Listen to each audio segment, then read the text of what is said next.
Ayun, check muna natin yung motor natin. Check muna natin. Kung may gas-gas, ay nako, sorry. Kasi last time nagpark tayo dito, yung nalimutan kong ipasok sa compartment ko yung aking charging port. So ang nangyari is nawala, kinuha.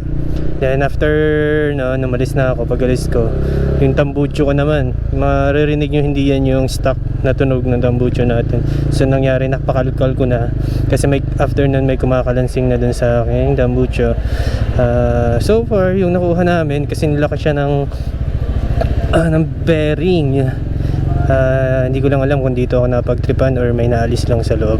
So kung kayo is nandito sa Lucena, wag kayong papark dun sa part na yun, huwag kayong papark dun kasi dun ako nadali, ewan ko, basta dyan sa part na yan, dyan ako nadali. Pero kung may man trip na naman sa inyong sa motor nyo, di kahit saan nyo i-park yan dyan pag titripan yan.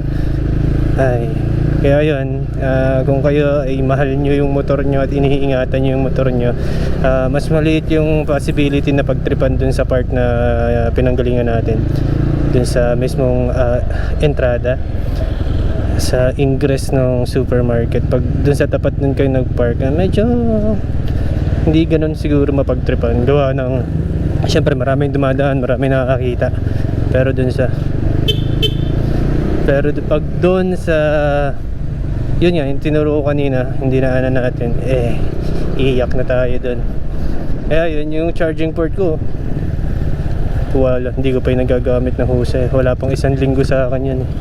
Wala agad na wala na tayong magagawa. Ang masakit doon ay yung tambutso ko. Gawin mo nga, mukhang ako'y makakapagpakalkal ng wala. Gawin mo nga, mukhang ako'y makakapagpakalkal ng wala.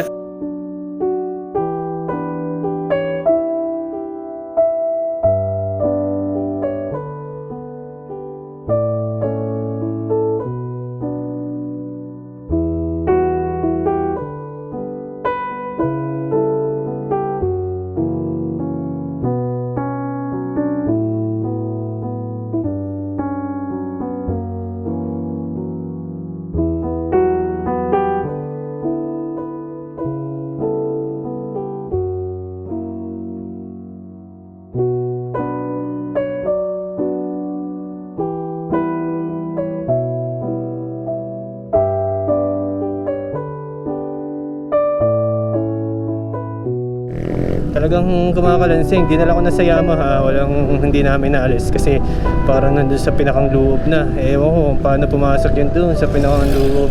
So hindi na namin maalis. Ang nangyari is kalkal na talaga. Kalkal na talaga siya. Talagang pinakalkal ko na. Kaya ayan, sa ulitin, doon tayo pumark sa mas safe. Tsaka pala yung isa ko ding kakilala, kasama ko sa grupo, mini driving light naman yung nadali sa kanya sa SM. So yun, sana hindi na maulit pa. At sana wala naman trip na mga motor namin dyan sa SM. Nakakatakot magpark Nakakatakot magpark sa SM. Kaya yun. At yun. Sige, sa ulitin. This is once again Redin Van Diola. Peace out.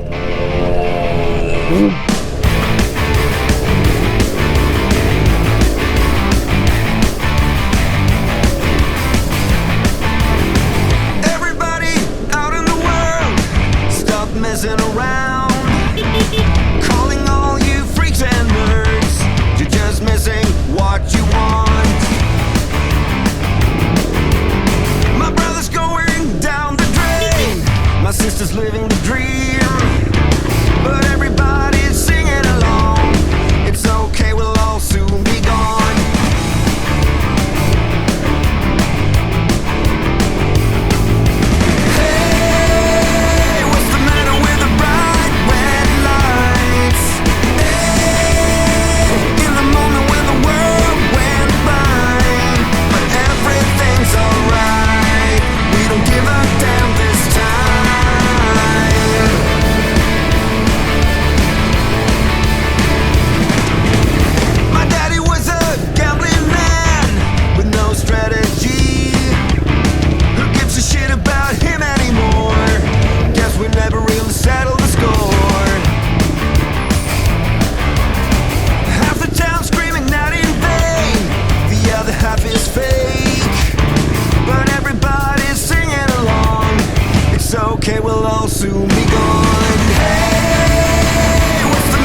Hoy.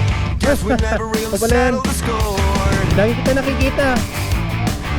Pag nakamotor. Half the town screaming out in Pag nakamotor. vain. The other half is Palagi fake. kita nagsisimpuhan. But everybody's singing along. It's okay, Saan? we'll all soon be gone. Saan? What's the matter with the bright red lights? Mahaba buhok. Ah, kapatid ko. Kapatid ko yun. Kunyari kapatid ko. Pag may girlfriend. Oh, putang gala. Ang sikip ko. Sabi ko, init.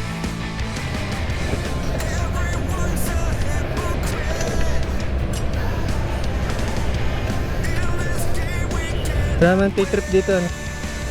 Nadali yung aking motor sa SM nung nakaraan. Oo, kaya ako nagpalit ng tambutso na. Tsaka yung aking charging port. Nakalimutan ko ilagay doon, nakuha. Yung charging port. Oo. Sa tambutso. Ha? Oo. Tsaka tambutso. Tsaka tambutso ko. Nakapagpakalkal ako ng wala sa oras. Bakit anong ginawa? May nakakalansing, may nilagay sa loob. Yup, may nagagay ng bato. Hindi, parang bearing. Dali. Dali.